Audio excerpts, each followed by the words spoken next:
Turabaramukije mu izina rya Yesu Kristo, abagiye kutwumviriza Imana ibahe umugisha.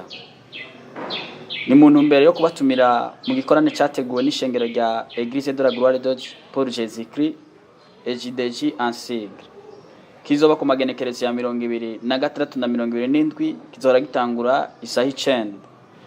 Kizobera aho mu nyubako y'iryo shengero aho rikorera ni hagati ya ambasade y'u Rwanda na ambasade ya Congo, aho beshi bita kuri Avenue de la RDC canke ibarabara ryitiriwe Congo, ni hejuru ya Zeb Electronic, aho beshi basanzwe bazi hari imikate n'ibindi.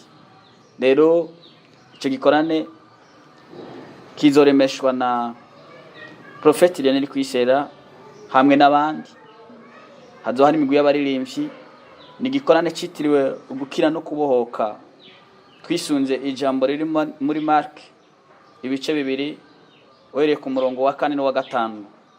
Niho iryo jambo turisanga, niho ijambo ry'urufatiro twafatiyeho. Hazo harimo gukira, hazo harimo no kubohoka. Iyo tuvuze gukira, no gukira kw'imitima no kubohoka kw'imibiri.